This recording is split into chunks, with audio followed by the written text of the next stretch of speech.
Administración y manejo de programas domiciliarios. Sí, ¿Perdón? adelante. Adelante, estamos. Certificada en Administración y Manejo de Programas Domiciliados en Cuidados Paliativos por la Asociación Panamericana de Cuidados Paliativos y avalada por la Universidad Autónoma de Guadalajara, con área de actuación en atención domiciliaria y ambulatoria a pacientes crónicos y cuidados paliativos. Es representante y colaboradora del movimiento Slow Medicine en México, país donde radica actualmente. Damos la bienvenida nuevamente a Sabrina Novaes.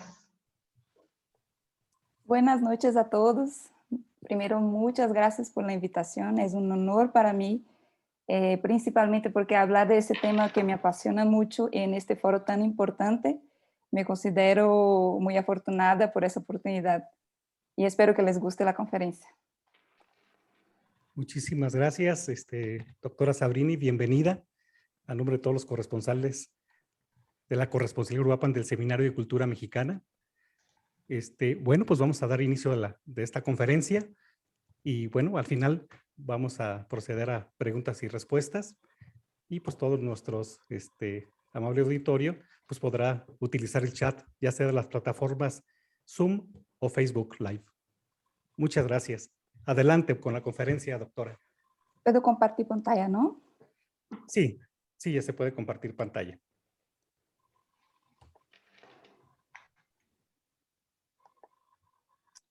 Listo. Bueno, hoy les hablaré un poco sobre la medicina occidental en el curso y sus cambios en el curso del tiempo, trayendo también un nuevo paradigma que es el slow medicine, que lo vamos a estar abordando más adelante. Entonces, para empezar, la medicina occidental sí ha sufrido un cambio en el aspecto cultural, filosófico, científico, en el transcurso del tiempo, ¿no? Por ejemplo, si vamos a hablar de Grecia antigua, teníamos los mitos de Higia o Higeia o Igeia en griego y Asclepio. Y esos mitos simbolizaban dos aspectos importantes en la medicina, ¿no? Que eran los seguidores de Higia, se enfocaban en que el individuo, la salud era un producto entre el individuo y el medio social o físico, que la enfermedad se constituía en un desequilibrio entre ellos.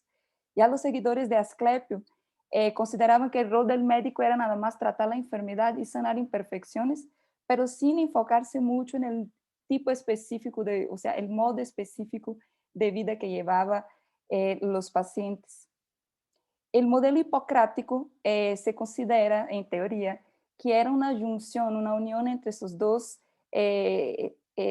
conceptos, en que la salud sería el producto de la suma, ¿no? del enfoque, de la cura de las enfermedades, pero también el mantenimiento del equilibrio biológico. Eso durante la Edad Media prevaleció el paradigma aristotélico, pero ya en el siglo XVIII, nosotros, Descartes, ¿no?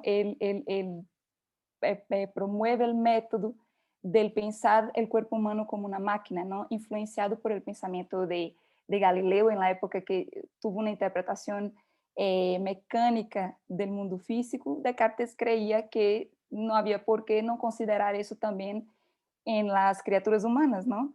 Y que la enfermedad sería entonces un objeto del disturbio de componentes de esta máquina, pero posible de ser reparado a través del conocimiento de leyes y de los que tenían ese conocimiento que regían esa máquina. Pero es la verdad en el siglo XIX, con la descubierta de los agentes biológicos, ¿no? Por Pasteur y Koch, que la medicina se toma un rumbo de como ciencia natural, que tendría supuestamente el poder de controlar todas las enfermedades a partir de antídotos químicos, ¿no? Antídotos específicos para causas específicas. Pero de verdad el cambio y el paradigma biomecanicista se establece y se consolida en más o menos 1910 con el relatorio de Abraham Flexner, ¿no? Con el modelo flexneriano que nosotros entendemos, que se basó en un relatorio que hizo ese educador, y él lo que hace es que reforma, causa, vamos a decir así, promueve una reforma en la profesión médica y de la enseñanza médica en Estados Unidos, con un método o favoreciendo el método biomecanicista que tenía, la verdad, el enfoque en el culto a la enfermedad y no a la salud como tal, la devoción hacia la tecnología, aquí entre comillas el hospitalocentrismo, ¿no? El enfoque en el cuidado adentro del hospital y de las investigaciones adentro del hospital. Y eso solo vino a fortalecer aún más con la descubierta allá por 1930 de los antibióticos y su amplia comercialización a partir de 1945, generando también en ese modelo un aumento considerable del costo de la salud, ¿no? Y en relación a la evolución o los cambios que se produjeron en la relación médico-paciente. Bueno, un autor llamado Gilson, él considera que ese cambio se dio en más o menos 3 estadios. El estadio 1 sería en la medicina al lado de la cama. Fue a los inicios de la medicina cuando el paciente era el centro del proceso médico, ¿no? El centro del raciocinio clínico y del proceso de conocer. Entonces, su subjetividad tenía mucha importancia para el médico, ¿no? Pasando un periodo, la medicina en el estadio 2 sería la medicina hospitalaria, en que hay una categorización del paciente dentro de un sistema objetivo de enfermedades, y este paciente pasaba a ocupar el rol de caso, un caso clínico, ¿no? El caso de la cama 2, el caso de la enfermería de clínica de la cama 10. Y el estadio 3 de esa relación sería la medicina laboratorial, en que la gran utilización de las intervenciones quimioterápicas, ¿no? No necesariamente quimioterapéuticas, o sea, farmacológica, y dentro de laboratorios, ¿no? Los test, los estudios. Entonces el paciente pasa a ser el objeto de intervención terapéutica activa y precoz, ¿no? ¿Cuáles son entonces las consecuencias negativas de ese modelo que llamamos de biomecanicista? Primero es que si vamos a tomar en cuenta que el ambiente del cuidado es el hospital y iniciamos con el proceso de la prisa, imagínense, un hospital con varios pacientes, en los modelos anteriores o en los inicios de la medicina, un médico iba a visitar sus pacientes en sus casas, ¿no? En su hogar. Entonces tenía el tiempo de entrar hasta tomar un café, conocer al paciente, examinarlo, observarlo. Era mucho más tiempo disponible. Cuando nosotros nos desplazamos hacia la cultura hospitalocéntrica, en que hay varios pacientes, muchas filas, pacientes que están aguardando por nuestra intervención o nuestra consulta, la prisa pasa a ser un elemento muy presente en la vida del profesional de salud, del médico aquí hablando. La protocolización es otro punto negativo de este modelo, porque como habíamos visto con el relatorio y la reforma de la medicina en cuestión de Flexner, se notó una tendencia a creer que todos los seres humanos funcionaban iguales y que los resultados serían los mismos. Entonces, acabamos por generalizar los pacientes, creyendo que nuestra dinámica y nuestro proceso médico tendría que ser igual para todos estos pacientes, individuos, ¿no? Otra consecuencia de ese proceso es el paternalismo. Por consecuencia mismo de la reforma y la institución de reforma de la profesión médica con Flexner, el médico pasa a tener un estatus muy importante dentro de la sociedad, porque supuestamente era el que detenía el conocimiento de esta máquina, ¿no? Él detenía el conocimiento, el poder de arreglar, reparar esa máquina que estaba dañada. Y eso potencializado por una cierta arrogancia, acaba por crear una relación muy verticalizada entre médico y paciente, donde yo soy el médico, yo detengo el conocimiento, tú obedeces lo que estoy diciendo, ¿no? Hoy, infelizmente, vemos aún algunos colegas que se molestan mucho cuando el paciente le pregunta o le cuestiona algo porque siente como si, ¿quién es él para cuestionar mi conocimiento? Entonces, eso es un producto de este pensamiento y que tenemos que poner atención y vamos a hacer propuestas, contrapuntos a eso en Slow. Lo otro es la fragmentación del paciente, ¿no? Del cuidado. Ahora, si piensas que el cuerpo es una máquina, esta máquina es la interacción de diversos sistemas en sí, ¿no? Entonces, el pensamiento de la fragmentación es el paciente pierde su carácter integral humano y pasa a ser una máquina en que cada sistema yo puedo arreglar por un especialista o por alguien que lo entienda. Entonces, la consecuencia de ese modelo fue, por ejemplo, una de las consecuencias es la gran difusión de muchas especialidades. El paciente tiene que, para atender su salud, buscar un especialista en cada parte del cuerpo. No, tú tienes que ver fulano. Acaba que el paciente pasa por muchos especialistas, muchos doctores, pero de una forma muy fragmentada. Y eso puede causar discrepancias, por ejemplo, en opiniones, en fin. A veces yo tenía un paciente cuando estaba en la facultad que él decía, el especialista de la uña del dedo derecho. Entonces, y siempre nos impulsionaba a conocer el paciente de una forma integrada, ¿no? Y integral. Otra consecuencia es la medicalización de la vida. Acordemos que con el advento del antibiótico hubo ese pensamiento de que todos los problemas de salud pudieran ser arreglados arreglados por antídotos específicos para enfermedades específicas y que fundamentalmente sería a través de la quimioterapia, ¿no? de los fármacos. Entonces, eso arrastramos hasta hoy y acabó quedando en la cultura popular también. A veces llega un paciente a una consulta y a veces nosotros mismos como pacientes vamos a una consulta, porque no estoy hablando solo para profesionales de salud, y sales de la consulta y si el doctor no te prescribió, no te recetó un medicamento, a veces te orienta muy bien y todo dice lo que tienes que hacer, pero dices, mira, 80% de los cuadros son virales, puede tomar sintomáticos, pero no hay un antibiótico para eso. No es necesario, pero hoy vemos que salen insatisfechos, o sea, que dicen, ay, pero no voy a tomar ningún antibiótico, no voy a usar nada. ¿Cómo así voy a mudar estilos de vida y no voy a tomar un medicamento para resolver mi problema? Acordemos que los fármacos tienen impacto. Son químicos que tienen interacciones en nuestro cuerpo y también puede causar daño. Eso tiene que ser fundamentado y seguro para el paciente, ¿no? Otro punto es la sobrediagnosis. ¿Y qué es eso? Con la devoción que se implementó hacia la tecnología y el gran desarrollo de muchos métodos diagnósticos, ¿no? Estudios, con el avance de la medicina, tenemos un pequeño problema que es que esos numerosos exámenes o estudios no siempre son certeros.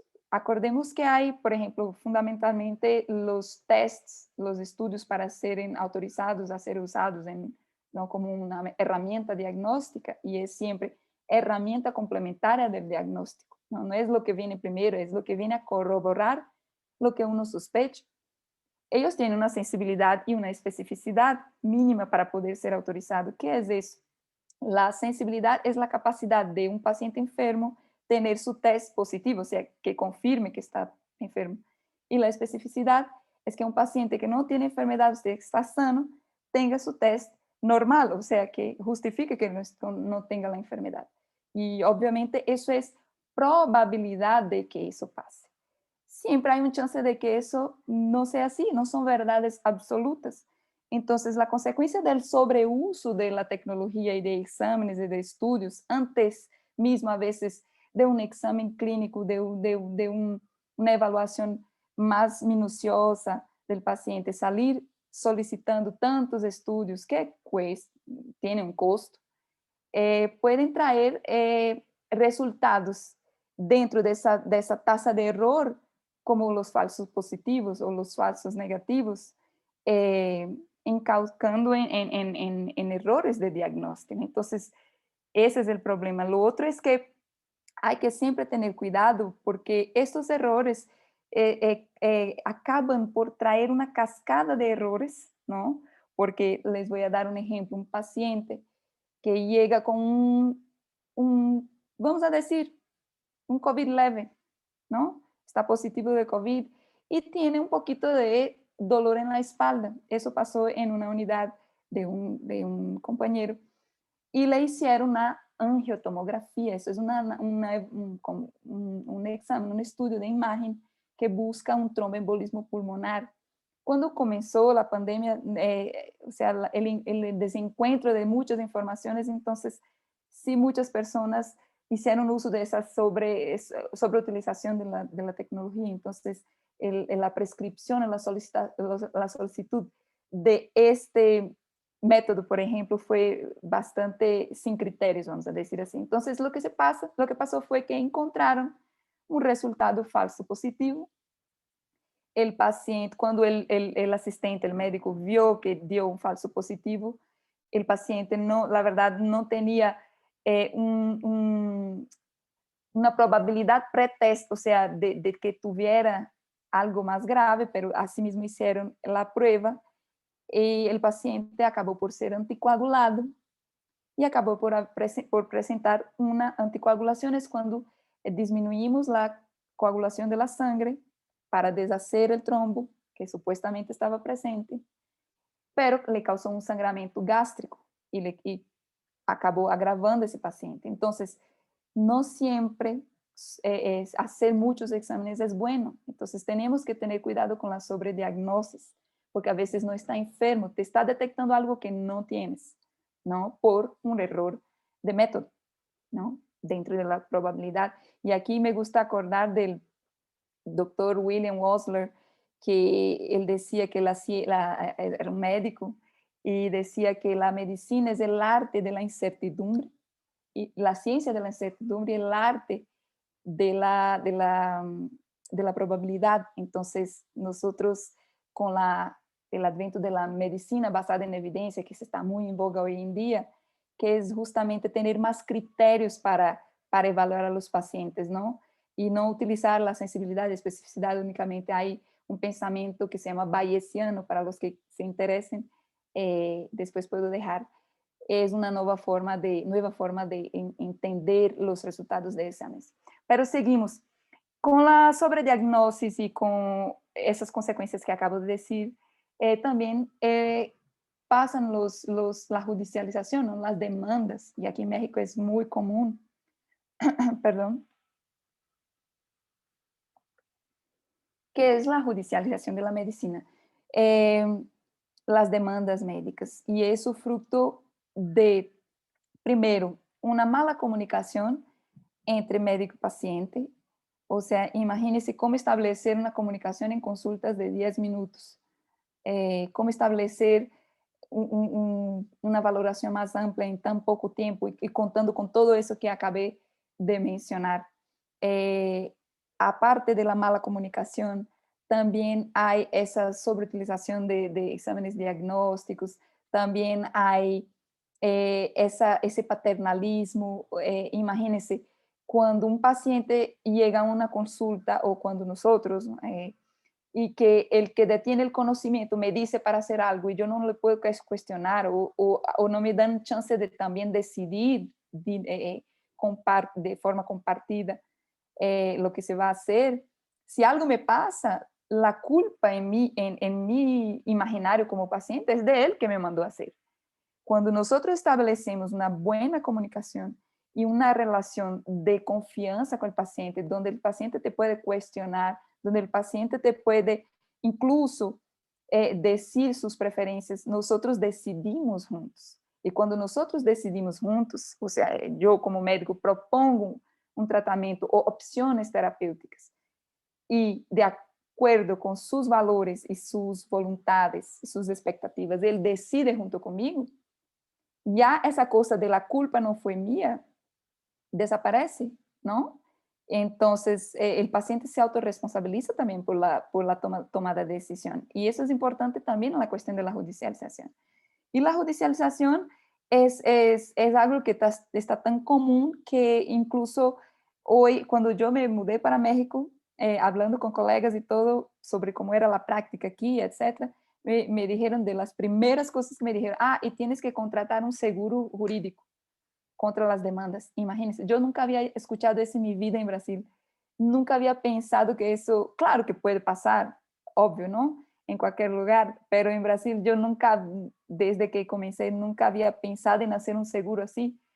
Entonces, la otra consecuencia es la medicina defensiva, ¿no? Entonces, el médico siempre está en la defensiva porque creo que él me va a demandar. Entonces, eso ya interpone una pared entre o sea, en esta relación que ya causa lo que viene a seguir, que es la frágil relación médico-paciente. El paciente no confía en el médico también tiene miedo del paciente porque está en la defensiva. Y eso es algo que dificulta muchísimo la práctica médica. Si nosotros no podemos establecer esa comunicación, si no podemos establecer esa relación de confianza, todos los demás, incluso nuestros resultados, pueden ser totalmente contraproducentes, vamos a decir así.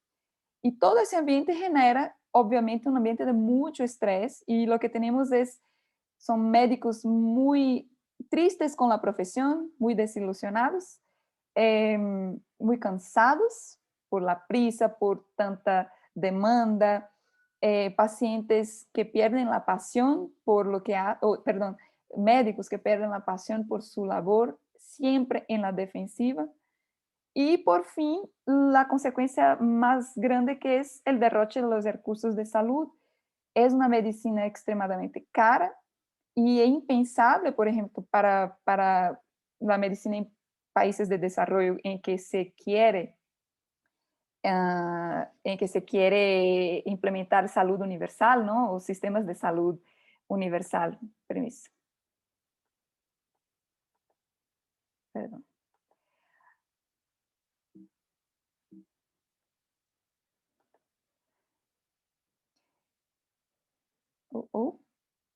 Entonces, de forma resumida, en esta balanza del biomecanicismo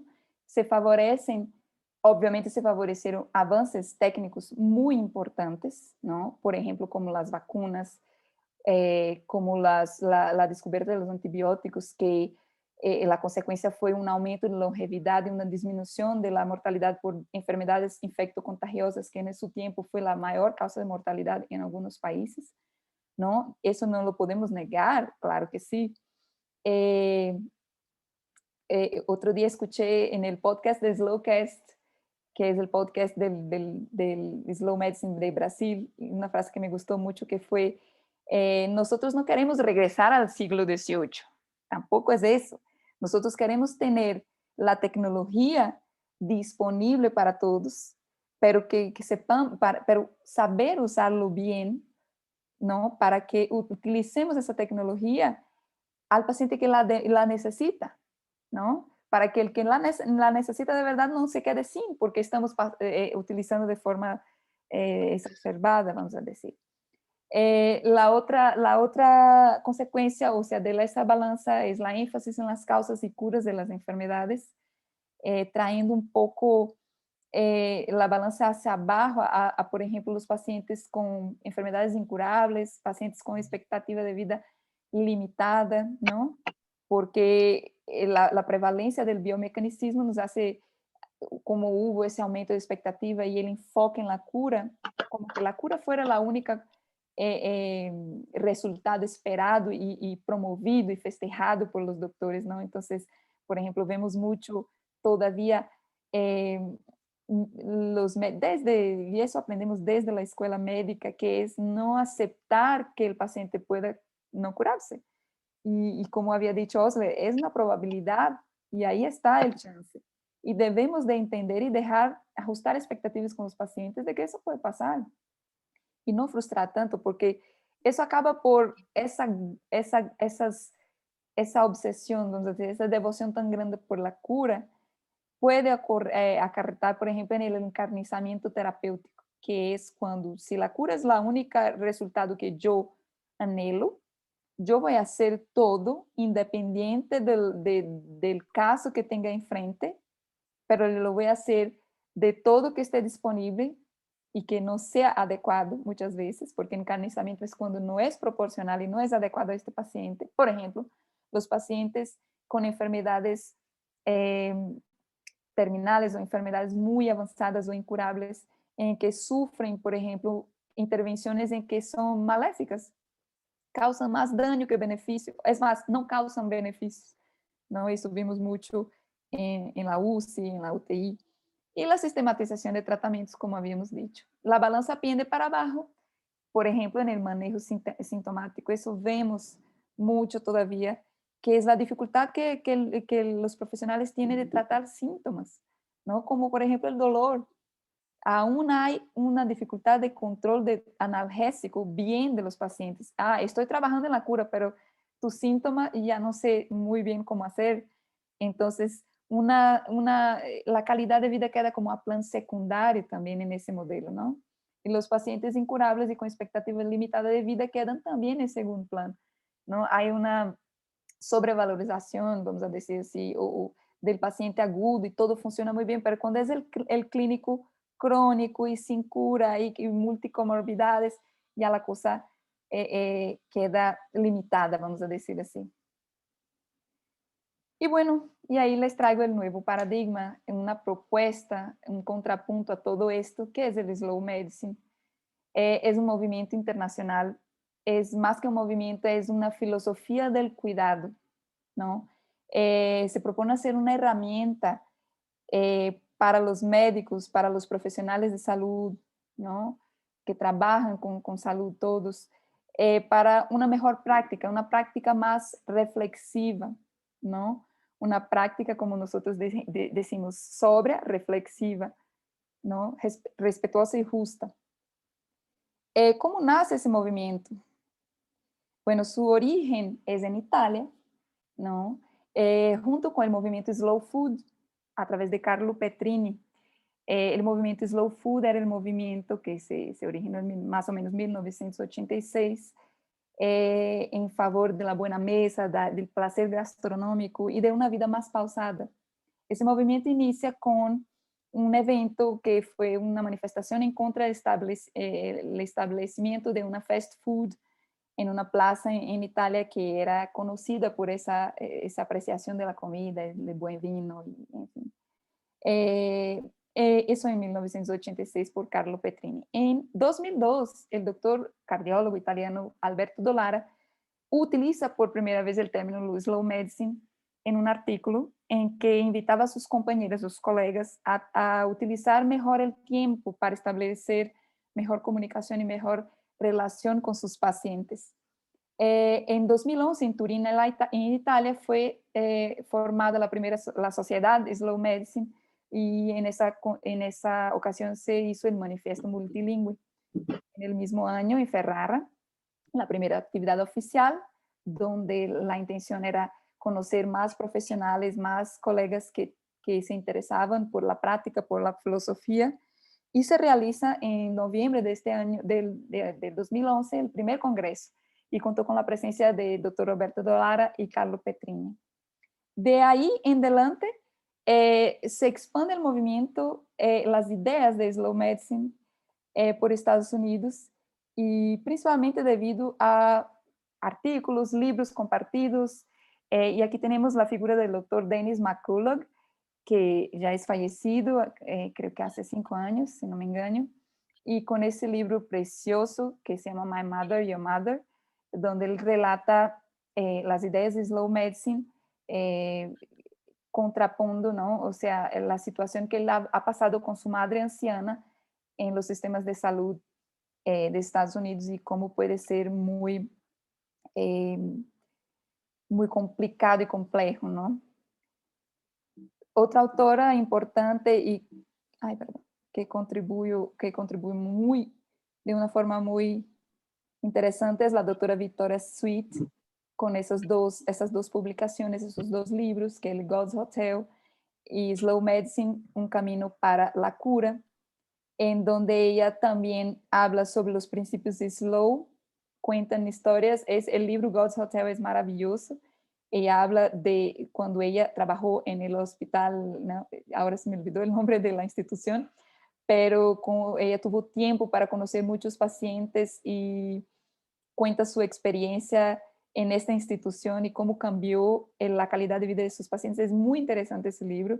Ella tiene un TED Talks en YouTube muy interesante. Vale la pena ver porque no es para médicos, o sea, es muy interesante su charla. Otra que contribuyó bastante es la periodista Katie Butler, con esas dos publicaciones también, y El arte de morir bien y Tocando la puerta del cielo, ¿no? Donde ella habla cómo puede ser complicado y agotador tener un paciente en final de vida en el sistema de salud en Estados Unidos.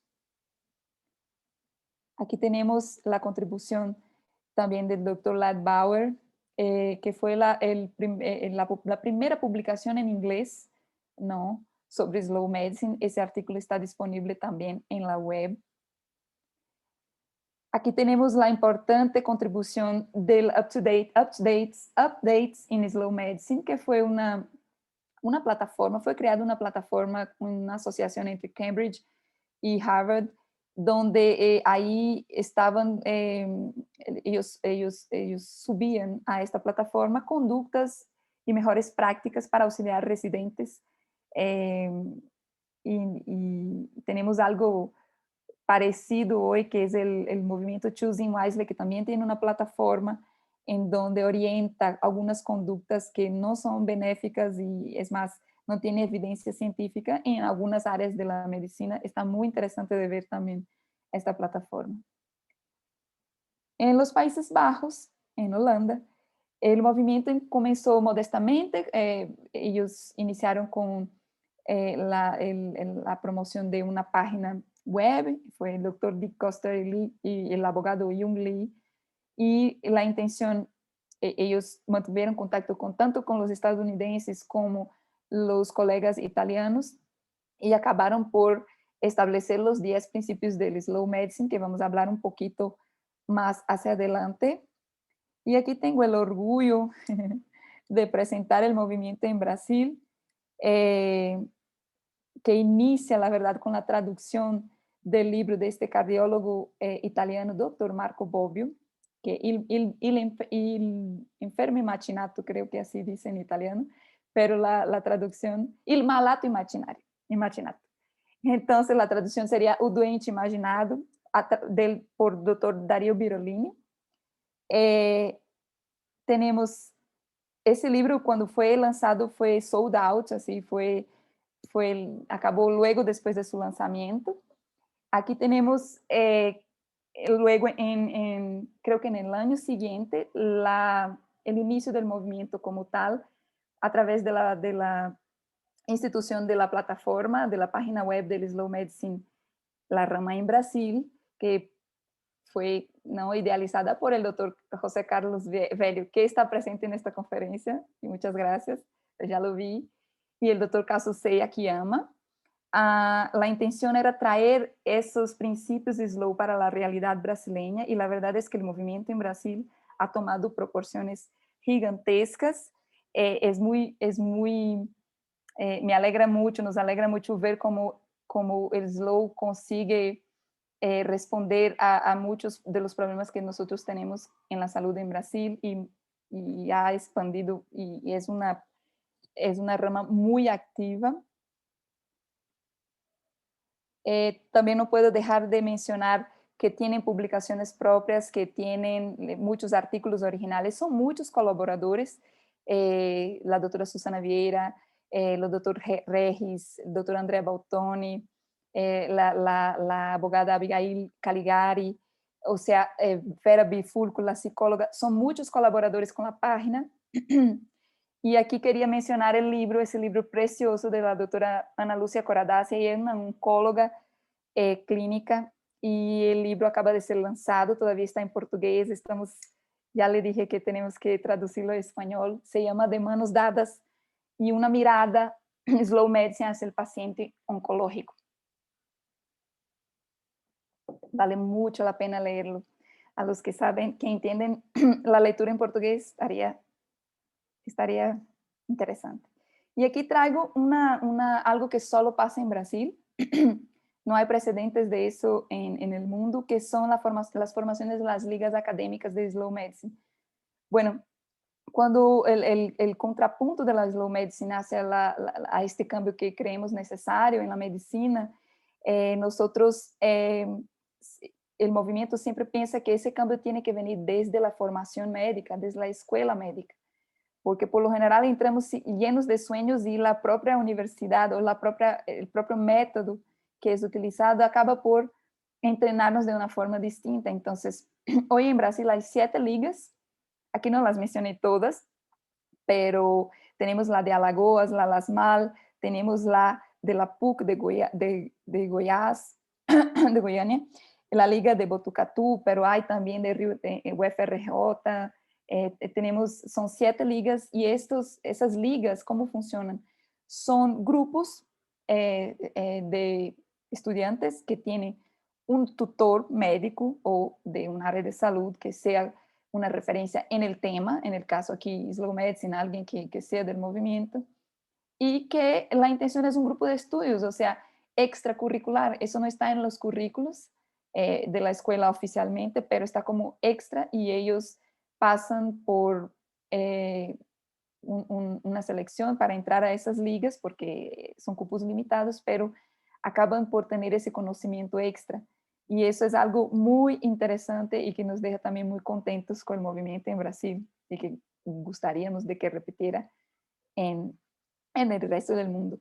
Bueno, en Francia tenemos el movimiento que está iniciando a través de la enfermera Beatriz Dussault. Ella es una enfermera especializada en terapéuticas no farmacológicas. Ella inició con esta plataforma que se llama Slow Care, que está orientado a pacientes, a proveedores de salud, a cuidadores, y tienen 7 principios. Y están también, como más o menos el movimiento en México, iniciando su proceso y el intento también es comenzar el movimiento por Francia. Bueno, aquí les traigo, voy a hablar un poquito de nosotros. Esto es Slow Medicine México. ¿Cómo comenzamos? Yo estoy en México hace 2 años, casi 3 años. Y tuve contacto con el Slow Medicine desde un poquito antes de mi residencia, luego después de la residencia un poco más, la residencia médica en medicina interna. Y Slow Medicine fue capaz de responder o contestar muchos cuestionamientos que yo traía. Y desde entonces soy una apasionada por el tema y creo que es una herramienta muy interesante que podemos aplicar todos nosotros, todos en todas las áreas, ¿no? Aquí les presento, esa soy yo, obviamente, soy médica internista brasileña, aquí en México médica general, porque todavía estoy en trámite con mi título. Aquí tenemos de segunda la psicóloga, perdón, Arely Guerra, mi amiga personal, paliativista, y la doctora Rosy Parga. Arely tiene un proyecto que se llama Sanarte, que es enfocado al cuidado psicológico, psíquico, emocional de pacientes en cuidados paliativos. Y la doctora Rosy Parga, también compañera de Monterrey, una colega querida, es gerontóloga y tiene un proyecto muy bonito que se llama Envejece Sano, que promueve la vejez sana, sadía y la desmistificación, ¿no?, del edadismo. Y somos nosotros, ese movimiento es un movimiento que acaba de empezar, no hay directores o fundadores, somos todos colaboradores y invitamos a todos los colegas que se interesen a participar, a contactar con nosotros, porque la idea es difundir la filosofía. Yo creo que hay un micrófono abierto. Bueno, el manifiesto Slow Medicine, entonces, el eslogan, ¿no?, del movimiento es un movimiento internacional por una medicina sobria, respetuosa y justa. ¿Y qué es eso? Sobria porque nos llama, nos invita a hacer una medicina reflexiva. A veces yo ya he escuchado, es slow, lento, o sea, remite a algo lento, moroso. No, el slow es una metáfora, la verdad, para tiempo de reflexionar, ¿no? No hacer las cosas a la reacción. Entonces, y sobria porque no siempre hacer más significa ser mejor, como habíamos dicho sobre la sobreutilización de la tecnología. Podemos causar daño. Entonces, si utilizamos la reflexión para tomar decisiones más acertadas, seguramente tendremos mejores prácticas, ¿no? Respetuosa porque siempre vamos a valorar esta relación más horizontalizada entre médico y paciente, buscando entender y conocer los valores, expectativas, deseos de las personas y que estos son distintos para cada uno e inviolables. Y justa porque creemos en la atención sanitaria adecuada, identificando cada individuo y sus necesidades, pero también de calidad para todos. Principios fundamentales para ya ir casi finalizando. Les traigo esa imagen que me gusta muchísimo, que es de un pintor inglés llamado Luke Fields. Y esa imagen se llama El Doctor. Si nosotros ponemos atención a esta imagen, él nos dice mucho, es una casa de bajos recursos, ¿no? No tiene cama, por ejemplo, hay un niño o niña que está acostado sobre dos sillas, enferma. Tenemos un padre con una mirada preocupada, la madre llorando y el padre está consolando, y el médico, la figura del médico, observando atentamente al lado de su paciente. Y es en esa atmósfera de preocupación, obviamente, pero ahí está al lado y observando. Y esa imagen es muy slow en el sentido de observemos nuestro paciente, utilicemos esta herramienta que es la reflexión para tomar decisiones mejores, ¿no? El contrapunto entonces de slow sería todo respuestas a las consecuencias negativas de del biomecanicismo, que es el tiempo, y aquí no hablamos puramente de tiempo cronológico, aquí hablamos de tiempo de calidad con el paciente para establecer esa relación que necesitamos de confianza, ¿no? Hay un estudio muy interesante que dice que en menos de cerca de 13 segundos nosotros interrumpimos el paciente hablando. O sea, el paciente llega a la consulta, él empieza a hablar y nosotros no le damos ni 13 segundos y ya lo interrumpimos por el apuro, por la prisa. Entonces, 13 segundos, imagínense si lo diéramos por lo menos un minuto. Yo creo que eso no nos quitaría la paz de escuchar a alguien. Un minuto ya puedes conseguir mucha información del paciente y además la escucha activa ya es algo terapéutico. El paciente que te ve que pones atención a lo que está hablando, que te está mirando a los ojos, ya es terapéutico también, ¿no? Ya se empieza esa relación de confianza en este momento. Y es tiempo de calidad, no necesariamente es consulta. Sabemos que es imposible, por ejemplo, en la práctica actual, una consulta de 30, 45 minutos. Es difícil, en un hospital es difícil, a veces en salud pública porque tenemos muchas personas, pero no estamos hablando de 40 minutos, estamos hablando de 40 segundos, un minuto, y ese tiempo de esa construcción, ¿no? La individualización, obviamente somos diferentes, somos distintos, somos productos de, imagínense, un organismo con genética distinta, obviamente las respuestas a los medicamentos serán distintos, obviamente mi personalidad, mis gustos, mis valores, mis expectativas son distintas, entonces necesitamos individualizar el paciente para promover y ofrecerle una opción o opciones terapéuticas adecuadas para él.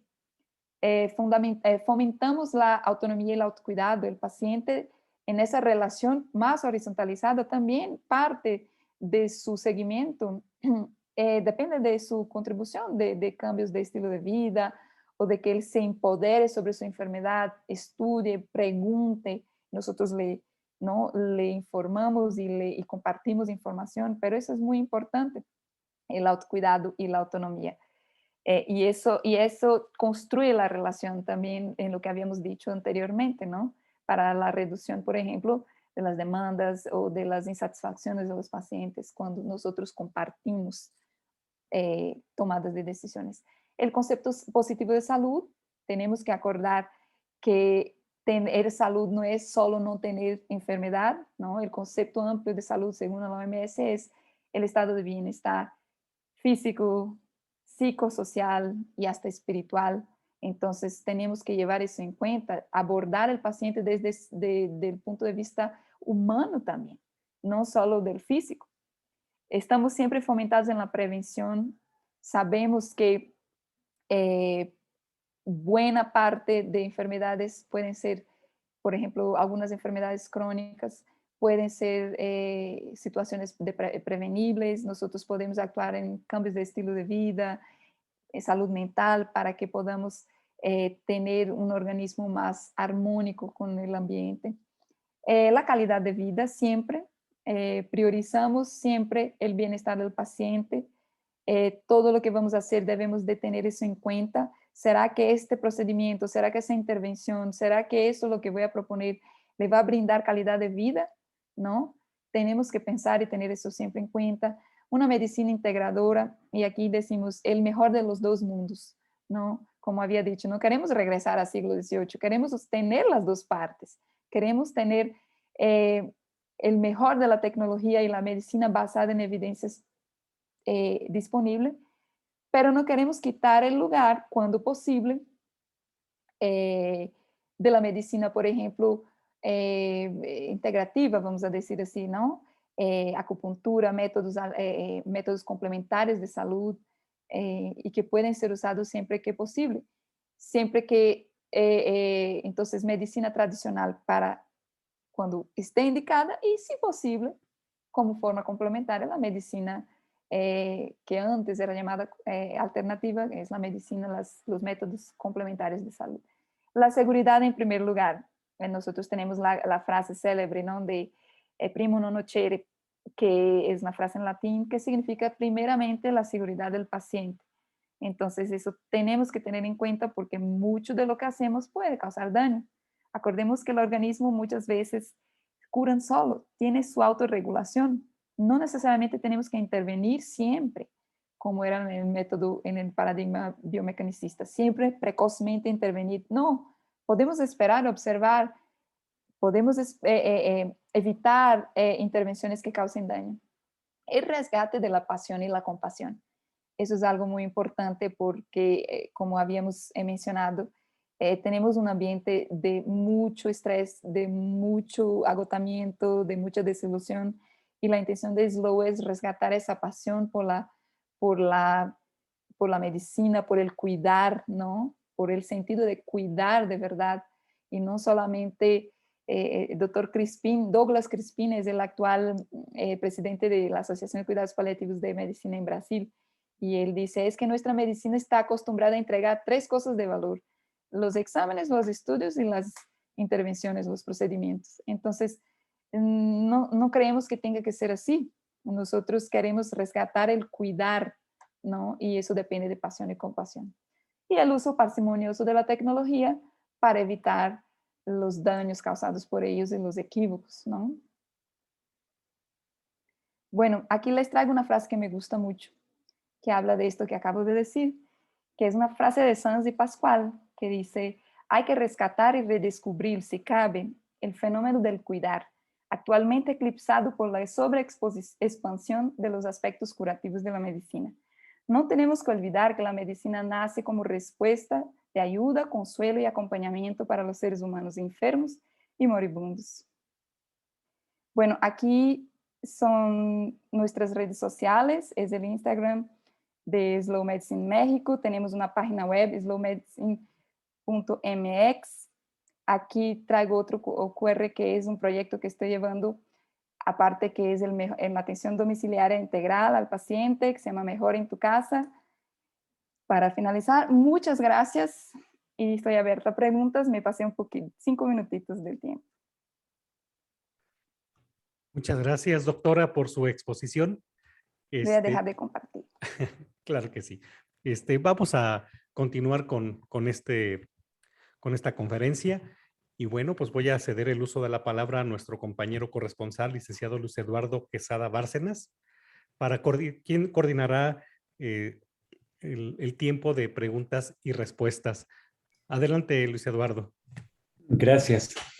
José Carlos Campos Velo menciona sobre la Laguna Honda Hospital en San Francisco, Estados Unidos. Exacto.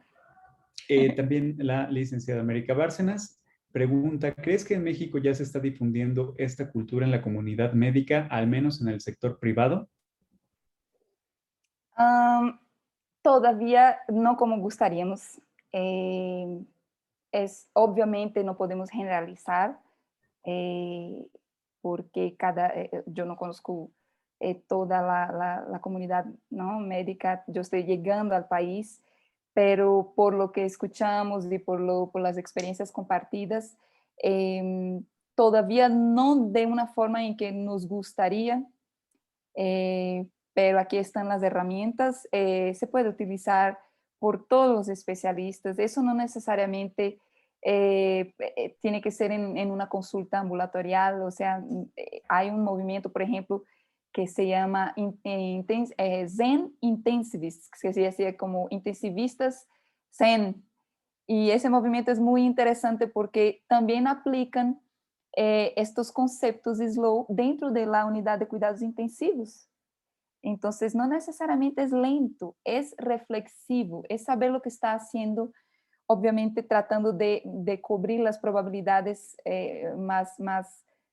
o sea, lo que sea más posible de pasar, pero de una forma no reactiva y no abusando de lo que hay disponible, ¿no? Entonces, eso se puede hacer hasta en urgencias. Cuando llega un paciente que, al revés de estar pasando la lista de estudios que vas a hacer, obsérvalo, o sea, cuestiona primero, ve con los familiares qué se puede hacer. Es ese tiempo de reflexionar en lo que vas a hacer. Entonces puede ser hecho por cirujanos, por ginecólogos, por pediatras, por todas las áreas de salud. Incluso en el movimiento Slow Medicine Brasil hay colaboradores de todas las áreas y hay textos hablando de la práctica y podcasts también de cada uno de ellos. Entonces es muy interesante escuchar, porque vemos que sí es posible utilizar los fundamentos, pero esperamos que se difunda más, y aquí estamos para contribuir. Gracias. Desde el Facebook comenta nuestro compañero corresponsal Alejandro Guizar Murrieta, ¿qué tanta resistencia hay en el sector salud para adoptar la filosofía de Slow Medicine? Fíjate que yo no interpreto como resistencia intencional. Yo más bien interpreto, porque eso ya ha pasado también. En algún momento creíamos, yo cuando entré a la residencia, por ejemplo, tengo la suerte de que mi formación médica fue distinta, eso es una verdad, pero yo veía a mis colegas mis colegas graduados en otras escuelas que no tenían una formación tan integral como la cubana, que Cuba es súper slow en ese sentido, ¿no? Sin saberlo, pero los veía así también resistentes y no, es que hay que reaccionar así rápido, muchos exámenes, muchos estudios. Entonces los veía y no lo veo como intencional, es más bien una práctica que es enseñada, porque lo aprendemos en la universidad. Si vemos nuestro preceptor hacerlo, que es el tutor, el médico, el que nos orienta, ¿no? Si vemos como todos actúan así, acabamos aprendiendo por imitación. Entonces, si la escuela médica funciona así, si cuando entras a una residencia médica tienes una carga de trabajo absurda, tienes mucho asedio moral, mucha violencia en la relación entre los superiores, ¿no? Una jerarquía muy... Y eso todo acaba por entrenar a los colegas. En ese sentido, no veo como resistencia intencional, yo veo como falta de una nueva perspectiva. De repente, para eso está Slow, para mostrar que se puede hacer distinto y que se puede rescatar esa pasión, esa ilusión de ser el que cuida, ¿no? Entonces, yo creo que así lo interpreto. Comenta Marisela Sánchez Domínguez, ¿consideras que un médico elija la filosofía Slow Medicine que un médico elija la filosofía de Slow Medicine solo depende de la formación universitaria o lo determina su estilo de vida antes de la universidad? Ah, qué buena pregunta, me gustó mucho. Eh, claro que su personalidad y su forma de ver la vida, vamos a decir así, facilita mucho. Como he dicho, por ejemplo, mi formación fue una formación que yo escogí hacerla porque justamente antes de ser médico, antes de graduarme, yo quisiera vivenciar un sistema de salud en que el centro del cuidado fuera la persona. Yo tenía esa pasión por la medicina pública, la salud pública cubana, por leer, de lectura que tenía, ¿no? De ser un país tan pobre y que podía utilizar los poquísimos recursos que tienen de una forma a dar calidad de vida y dar una calidad satisfactoria a las personas, una salud con números muy interesantes. Y yo quería conocer ese otro tipo de medicina que era distinta a mi país en la época. Entonces, sí puede influenciar a que escojas, pero yo estoy segura de que cuando adentras al mundo del slow y que lees los artículos, ves los videos, ves los TED Talks, escucha los podcasts, estudia el movimiento en el mundo, te va encantando, mismo cuando tú no lo tenías presente. Eso pasa con muchas personas, o sea, antes actuaban de manera distinta y de repente conocen al movimiento y se encantan por él. No necesariamente es definido, determinado por la personalidad o las creencias de antes, pero sí hay una cierta influencia, sí, pero nada que no se pueda arreglar. Comenta desde el chat de Facebook Marta Elena Talavera, felicidades, interesante, creo, es humanizar e integrar al paciente en la decisión y seguimiento, bien pensada de su tratamiento. También comparte Luis Quesada Mora, la mayor parte de las enfermedades tienen que ver con lo que pensamos y los pacientes muchas veces requieren más el ser escuchados. La tendencia sería entonces el saber escuchar. Eso es muy interesante. Hoy sabemos más que nunca que la salud mental y la esfera emocional, psíquica emocional, juega un papel muy importante en el resto de los aspectos humanos, ¿no? Nosotros no somos solo físico, tenemos 4 aspectos fundamentales: físico, psíquico, emocional, social y espiritual. Esas son esferas de, de la alma humana, vamos a decir así, que no es solo cuerpo. Las enfermedades psíquicas, la ansiedad generalizada, los trastornos los depresivos, y todos tienen mucho que ver con factores sociales, por ejemplo, hasta espirituales, en el sentido de conexiones, sufrimientos, traumas. Entonces, claro que la escucha compasiva del paciente, como he dicho, ya es algo terapéutico desde el principio que lo conoces, porque a veces viene con un nivel de ansiedad tan alta y un nivel de estrés y de preocupación tan grande, que nada más de que escuches y lo mires y que sepa que te está mirando, ese paciente ya va relajando y ya va creando estableciendo ahí una relación de confianza que va a ayudar muchísimo en el progredir, ¿no? Por ejemplo, en la adherencia de los tratamientos que un doctor pueda orientarle a hacer, por ejemplo.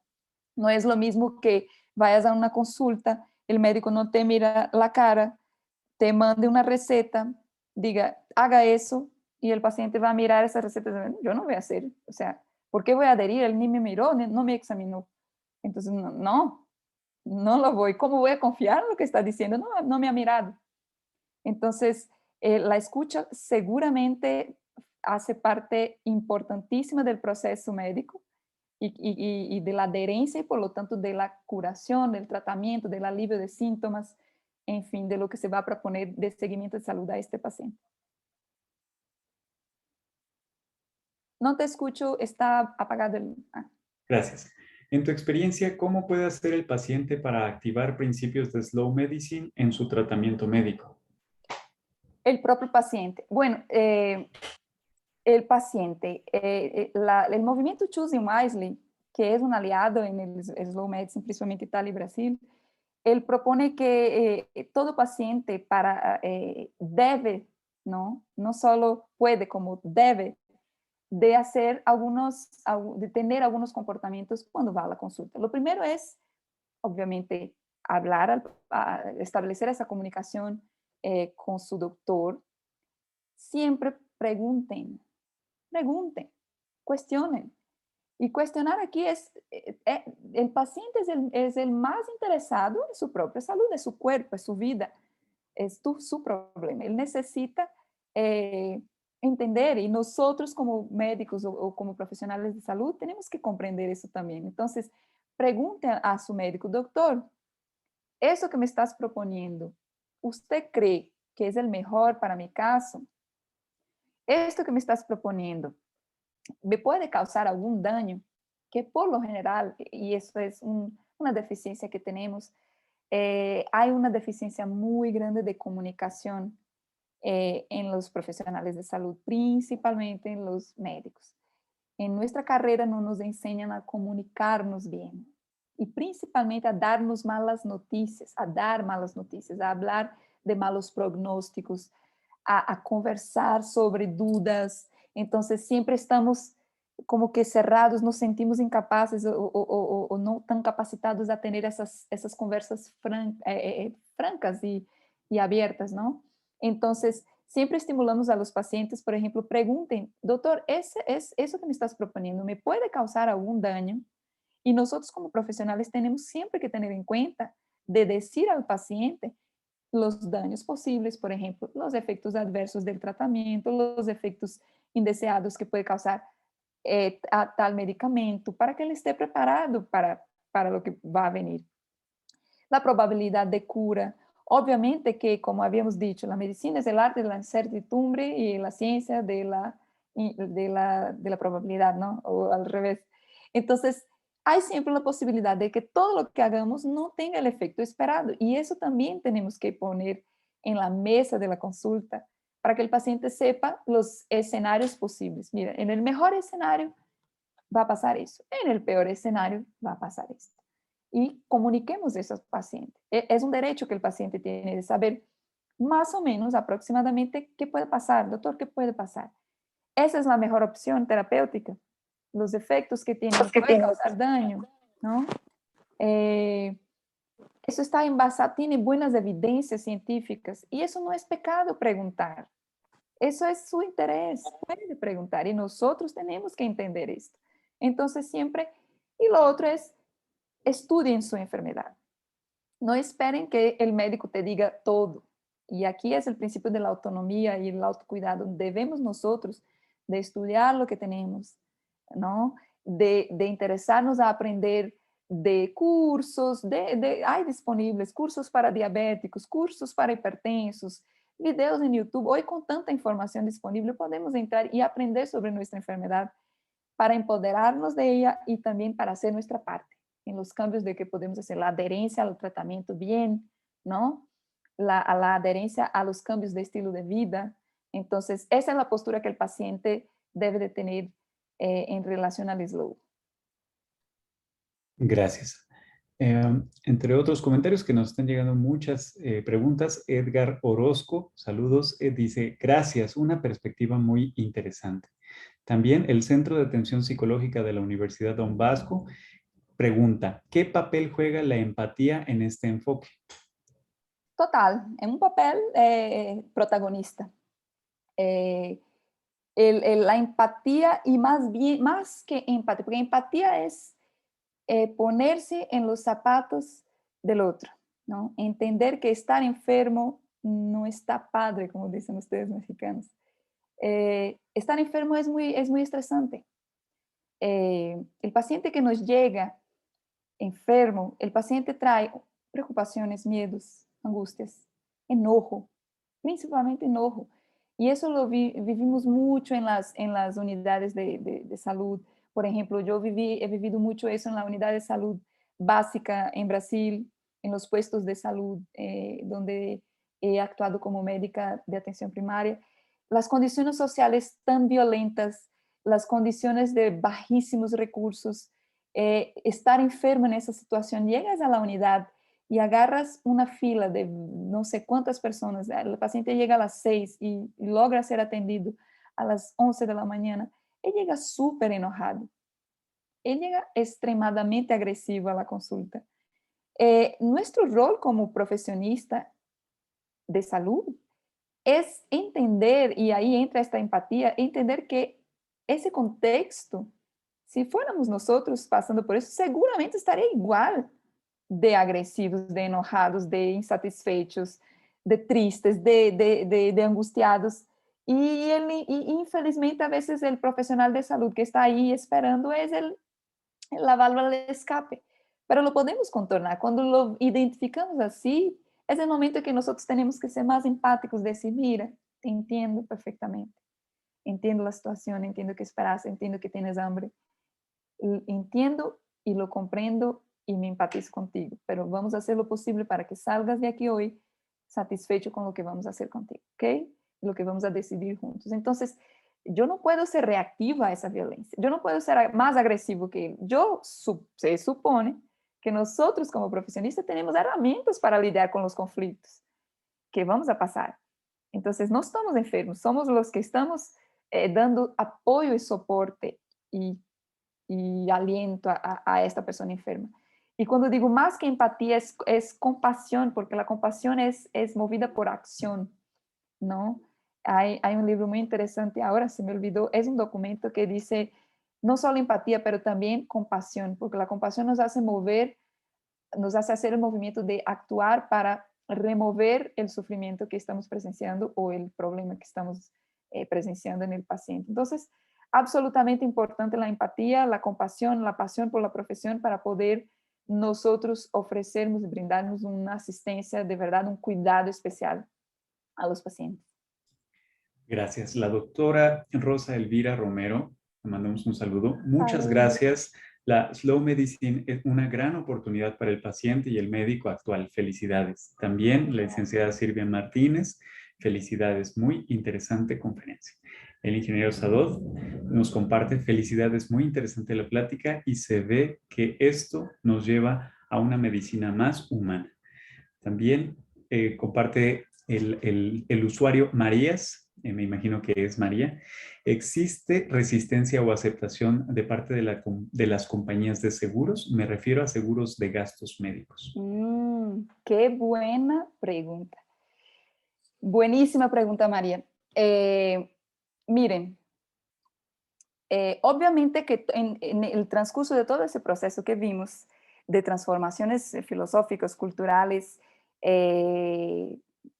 científicas de la medicina, y no podemos apartar esos cambios con los procesos de producción de los medios, ¿no? Los procesos políticos a nivel mundial. Obviamente, no podemos apartar, no vivimos, la medicina no se aísla de esa particularidad política macroeconómica. Entonces, sí, también hemos visto que el paradigma biomecanicista va muy de la mano del sistema capitalista, de la mercantilización de la vida, de la venta de la medicina como un producto. Obviamente que nosotros como profesionales, como trabajadores, como sistemas, tenemos que utilizar los aspectos económicos para mantenimiento de funcionamiento de ese proceso, ¿no? Infelizmente, en México no tenemos aún un sistema amplio, universal de salud para todos igualmente. En Brasil nosotros afortunadamente tenemos el SUS, que es el Sistema Único de Salud, que es un orgullo, tiene sus problemas obviamente, porque somos un país pobre, tenemos limitaciones, tenemos enemigos políticos en contra de la implementación del SUS, pero es una bendición ese sistema, es un sistema extremadamente eficiente con lo poco que se puede hacer, ¿sabe? Entonces, los seguros privados de salud, obviamente que van a tener un interés y que trabajan en conjunto con esa mercantilización, ¿no? Pero estoy segura también que no están peleados, o sea, no tiene que estar peleada la medicina de buenísima calidad con el lucro que ellos tienen que tener. O sea, eso no está peleado. Lo podemos hacer porque al final la intención de todo esto es brindar al paciente un tratamiento de calidad amplio, integral. Y no puedo entender cómo que pueden los seguros estar en contra o resistentes a esta forma de pensar, porque se puede hacer de forma privada también.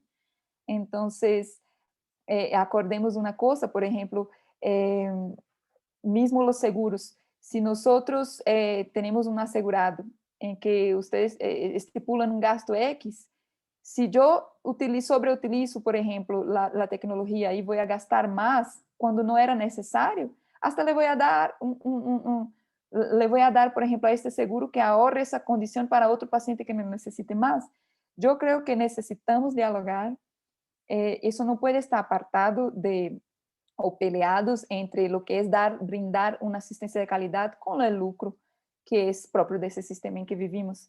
Entonces, me imagino que haya bastante resistencia. En Brasil funciona un poquito distinto, porque en Brasil la red privada es complementaria al sistema único de salud. O sea, ellos actúan de forma integrada y complementaria a lo que tenemos como salud universal con los direccionamientos de la salud pública, ¿no? Del SUS. Entonces, también están subordinados a leyes, están subordinados a cuestiones éticas, entonces no se puede abusar, vamos a decir así. Obviamente yo no conozco a profundidad cómo funcionan el esquema de seguros de salud en su totalidad en México. Y como sí entiendo que, por ejemplo, una resistencia o una entrave o un obstáculo, cuando nosotros tenemos hospitales privados en que la intención es hacer que el paciente gaste más, ¿no? O sea, que entras por una cosa y salgas con 15,000 cosas para que obtenga lucro. Eso va de en contra incluso a la bioética. Son cuestiones muy complejas y que debemos de discutir como sociedad mismo, pero para la salud pública es tratar, para los recursos públicos de salud, utilizar las herramientas de Slow es una forma de optimizar recursos, es una forma de optimizar gastos y inversiones, es una medicina mucho más reflexiva y barata, ¿no? Entonces, ahí tenemos esos dos aspectos y como sociedad debemos de también exigir y por más ética, ¿sabe? En la salud. Eso sí es muy importante. Gracias. Edgar Orozco comenta, considero que algunos médicos ya emplean el concepto, aunque en realidad no lo apliquen del todo ni conscientemente. Seguramente, Orozco. Es intuitivo, ¿no? El que ama su profesión, el médico enamorado de su profesión y que le gusta y que va a aplicar Slow de una forma muy intuitiva, ¿no? No es algo que vengo a traer de extrema, algo súper nuevo, no es una especialidad, no es una subespecialidad, es una filosofía y que está siendo propuesta, pero que muchos ya hacen y muchos ya son Slow, exactamente. Gracias. También Carlos Eduardo García, Cadu, felicidades, muy interesante presentación. Gracias. También Obrigada. también Verónica, totalmente de acuerdo con la doctora, muchas personas tienen dolor emocional más que dolor físico. Siempre. También Gabriel pregunta, ¿qué del incremento, el costo del tratamiento al final es más tiempo en consulta? No entendí si ¿Qué queda del, más. vuelvo a repetirla, ¿qué del incremento del costo del tratamiento al final es más tiempo en consulta? Ah, si eso aumenta sus gastos, el costo de la consulta. No necesariamente. Imagínese, si crees que aumentar 1 minuto o 2 minutos de escucha va a implementar en tan gran aumento de tu consulta? Yo creo que no. Yo creo que te va a facilitar tanto la vida que escuches y que tenga este tiempo, porque te va a mejorar la relación con este paciente.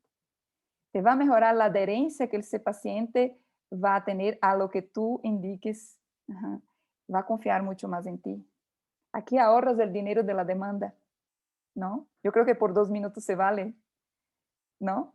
Porque cuando hacemos las cosas con prisas, obviamente estamos más expuestos a errores, como somos seres humanos. No somos dioses detentores de todo el conocimiento del mundo. Somos capaces de equivocarnos. Y por no escuchar, por no dar 2 minutos de escucha, nos pasa algo, se nos va alguna pregunta.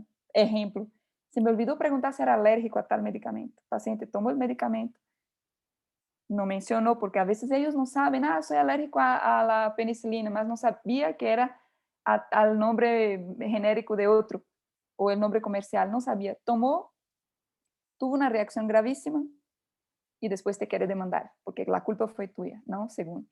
Entonces, con 2 minutitos te ahorras bastante problema, eso te lo puedo garantizar.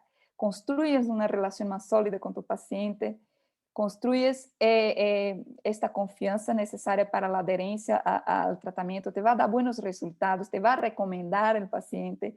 Es más, vas a ganar más que perder. Por esos 2 minutos yo creo que vale la pena. No creo que aumente tanto los costos de la consulta. También Verónica, motivando esta emoción, dice, tal vez se invierte más tiempo al principio, pero estarán más motivados en tomar control de su salud. Seguramente. También José Carlos Campos Bello felicitaciones, doctora Sabrini, una conferencia excepcional con un contenido muy rico. Ha abordado la historia, la filosofía y los principios de Slow Medicine de forma muy clara y coherente. Solo puedo expresar mi gratitud y nos comparte unas ligas para más consulta. Ese es el doctor José Carlos Campos Bello. Es una inspiración para nosotros. Es el iniciador del movimiento en Brasil. Es un honor tenerlo aquí escuchando. Muchísimas gracias por estar, doctor. Muy obrigada. Y sí, muchas gracias. Estamos trabajando para eso. Gracias. También, bueno, el CAP, que es el Centro de Atención Psicológica, comparte también excelente. José Carlos Campos nuevamente comenta, el CAP, Centro de Atención, el artículo se puede encontrar en el sitio web de Slow Medicine Brasil. Desafortunadamente está escrito en portugués, pero es relativamente fácil de entender o puede usar un traductor como Google Translator. Comparte la respuesta a el CAP. También el usuario Luis, felicidades, me gustaría sacar una consulta con usted. Ahí al final de mi presentación yo tengo, yo creo que puse en el QR, o puede contactar conmigo también a través o del Instagram, a través de direct. Mi página de Instagram es una página que no es profesional, es página, es un blog personal, pero les puedo compartir aquí por liga también mi correo y el teléfono para consultas y todo eso. Más tarde yo les puedo dejar aquí en la liga. Les voy a escribir aquí. Y finalmente cerramos con el comentario de Guadalupe Benítez, que dice, doctora Sabrini, transmites mucho amor, muchas gracias, es muy interesante propuesta. Gracias.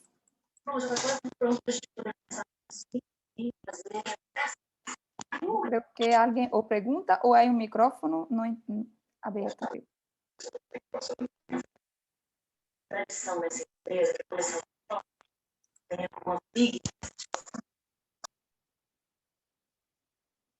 Creo que fue más bien un error de dedo por ahí de alguien. Pero adelante, señor presidente. Muchas gracias, doctora, por su brillante exposición y la atención de todas las preguntas. Bueno, vamos a proceder al evento, a la parte final de nuestro evento.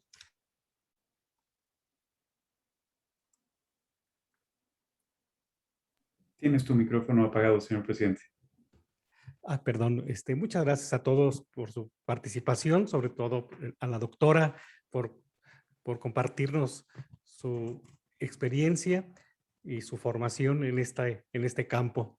muy interesante la conferencia. Bueno, vamos a pasar a la parte final de este evento. Agradeceré a Luis Eduardo Quesada Bárcenas hacer entrega a nombre de la Corresponsalía Uruapan del Seminario de Cultura Mexicana, de hacer la entrega virtual del reconocimiento a nuestra expositora. Permítame un segundito, vamos a exponer el reconocimiento. Adelante, Luis Eduardo.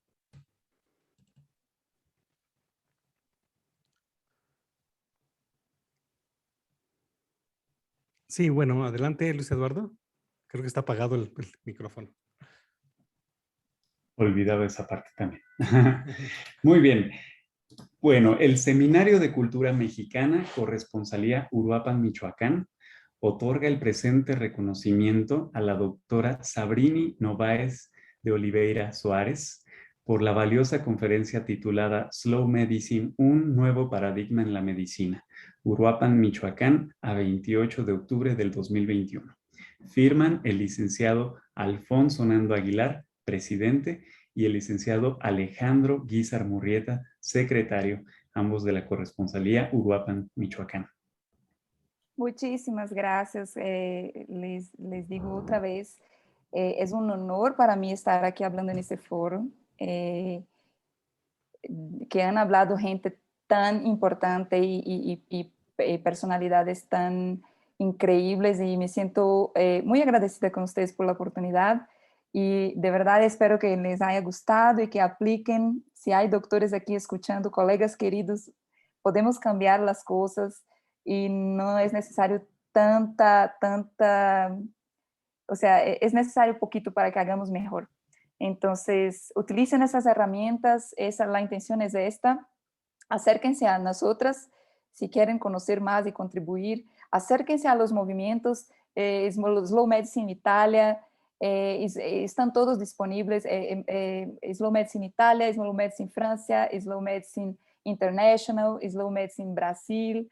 Los textos se pueden leer perfectamente porque se comprenden bien. Hay Slowcast, que es un podcast maravilloso también, que si se pone atención se puede escuchar bien. Entonces, aquí estamos y los invitamos a que se acerquen, si son profesionales de salud, a utilizar también estas herramientas en su práctica médica. Y espero que les haya gustado a ustedes de cómo pacientes lo pueden aplicar también de su parte. Muchísimas gracias, doctora. Nuevamente agradecemos sus palabras. Bueno, también quiero agradecer que el trabajo que desarrollaron los integrantes de la Corresponsalía Uruapan, la licenciada Silvia Martínez Sandoval, el ingeniero Sadot García Ponce, el licenciado Alejandro Guízar Murrieta, la licenciada María Marcela Ceja González, el licenciado Luis Eduardo Quesada Bárcenas, el licenciado Gerardo Mora Camacho, la licenciada Maripaz Cristi Vera, la Blanca Vidales Vega, el ingeniero Manuel Rodríguez Luengo, por su trabajo en la difusión para la realización de este evento. Pues es un trabajo en equipo de todos los que integramos la Corresponsalía Uruapan del Seminario de Cultura Mexicana. De manera muy especial agradecemos, como siempre, el valioso apoyo para la difusión de este evento de los representantes de los medios de comunicación en Uruapan, quienes siempre nos acompañan en nuestras actividades. Estamos muy agradecidos con nuestra expositora nuevamente, quien de manera generosa nos compartió sus valiosos conocimientos y experiencias. Esperamos que en próximas ocasiones nos sea posible seguir contando con su participación, doctora. Claro que sí, con mucho gusto. Finalmente, agradecemos a todos nuestros auditorio que ahora participaron de la ciudad de Uruapan, también de varios puntos de la República Mexicana y hasta del extranjero que nos están siguiendo. Muchísimas gracias por seguirnos a esta conferencia a través de nuestra plataforma Zoom y de Facebook. Y pues los invitamos a que sigan pendientes de nuestros próximos eventos a través de Facebook, en nuestra cuenta Seminario de Cultura Mexicana, Corresponsalía Uruapan. Que pasen muy buenas noches. Hasta luego.